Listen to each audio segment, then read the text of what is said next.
Marco, first of all, I just want to say I agree with what you said about it being a foreign policy crisis, the great debt and the downgrading that we just saw. To be pushing a bill right now that would add $2.7 trillion to our national debt is just outrageous. And I've been grateful for the small group of Republicans here in the Senate and a number in the House who have just called this out as plain as it is.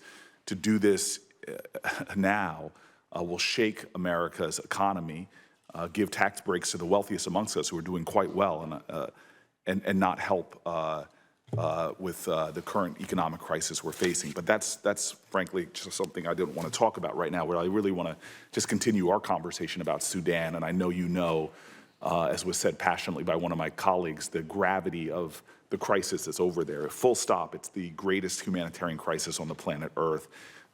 There's ethnic cleansing going on, an active genocide as described by our own government and others.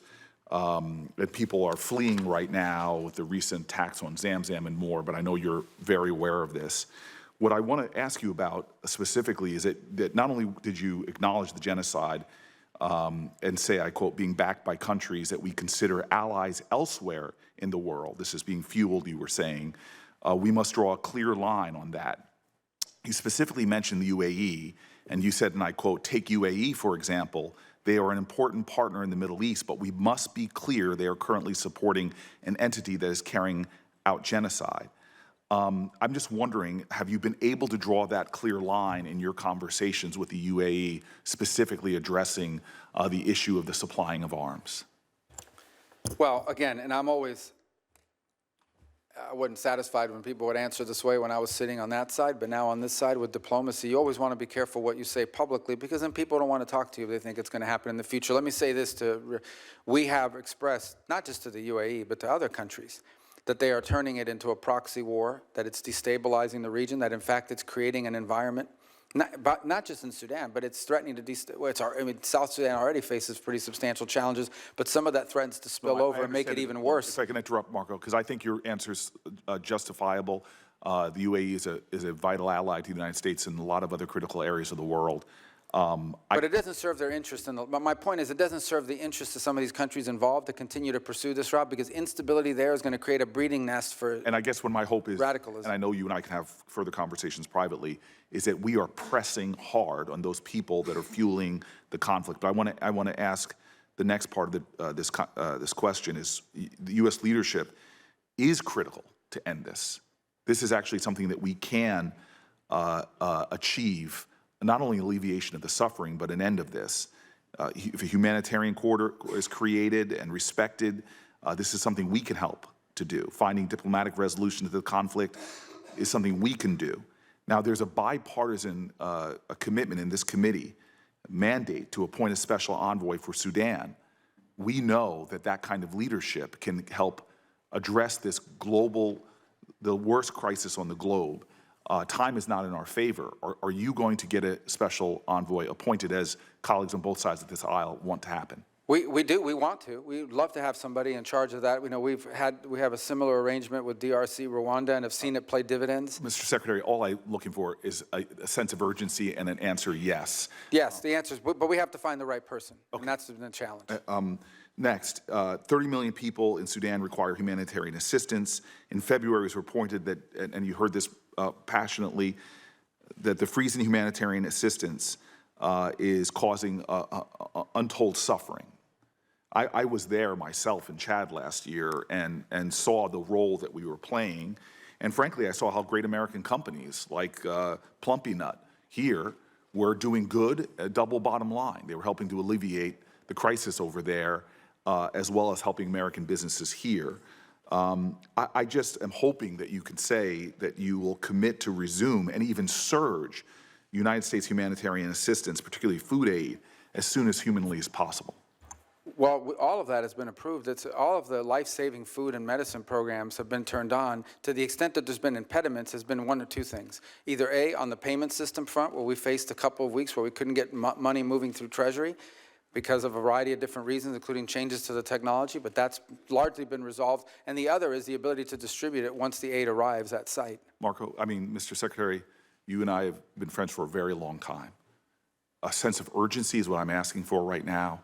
that every day that we delay or that we don't plow through the line of defense here, that's stopping this from happening. People are dying.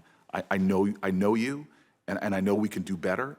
And as you and I both were taught back in the days we were playing football, if better is possible, good is not enough. I want to move to my next question for you. Is the refugee camps, the U.S.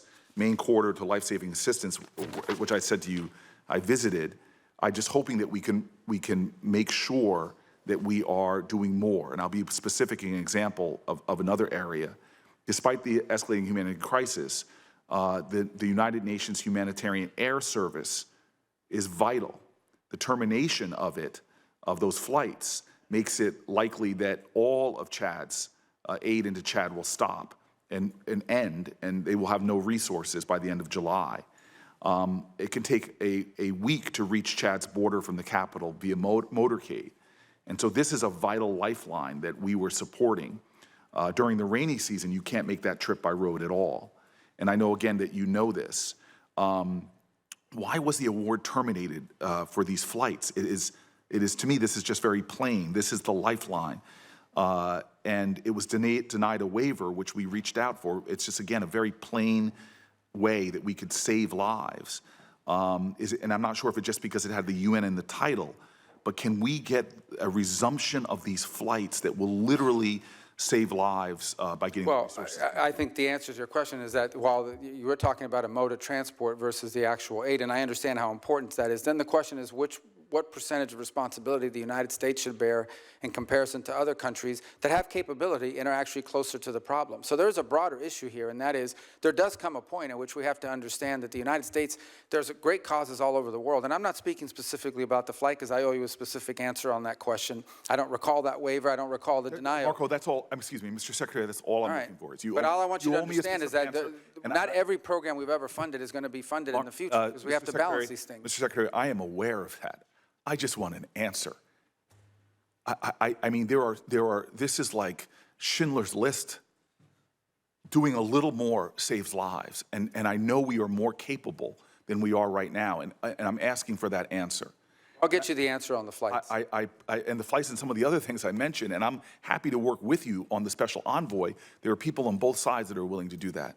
And I'll say in conclusion, because I'm over, but other people did, I do not want to lecture you, especially because I know I've had enough conversations that I know your moral core. But what my colleague brought up very passionately about the Afrikaners, I want you to know as a person that talks to countries and leaders like you do all over Africa, they are already seeing us not prioritizing ambassadors. They see embassies being closed. But the torrent I got on the Afrikaners reminded me of the torrent I got from African leaders when the president called those countries like those in Africa shithole countries. The anguish and the anger and the disappointment and the feeling of double standards. So just from a diplomatic range, where we're in a competition in many ways on that continent, that you and I talked in your confirmation hearings about the profound moral urgencies, economic opportunity, security mandates, the cooperations with these countries. We have got to do a better job, in my opinion, and I've worked with you on these issues when you were a senator, diplomatically in prioritizing these issues. And I will partner with you in any way possible to make sure that we are addressing what I believe is a diplomatic shortfall right now in advancing American interests on the continent. If I might just real quick, we haven't closed any embassies, so I think people are responding to like articles talking about the potential for embassy closures and things of that nature, but we haven't closed any embassies, and we have been engaged. Listen, Africa, to me, is one of the priorities that I've set for us in terms of our global view because of the opportunities, because of the youth of the continent, because of explosive growth that we're going to foresee. And as an example of it, one of the things we prioritized, which a lot of people thought was intractable, was trying to reach a peace agreement between the DRC and Rwanda. Now, it's not done, but we brought them both here to Washington, D.C. about a month ago. They signed a memorandum of understanding. The negotiations are moving forward. They're actually moving forward very well. Our hope is to arrive at a peace deal there that ultimately ends what was turning out to be a very brutal and difficult conflict. So I take your point on Sudan and the need for an envoy. We would love to find the right person to handle that portfolio because it has to be the right person.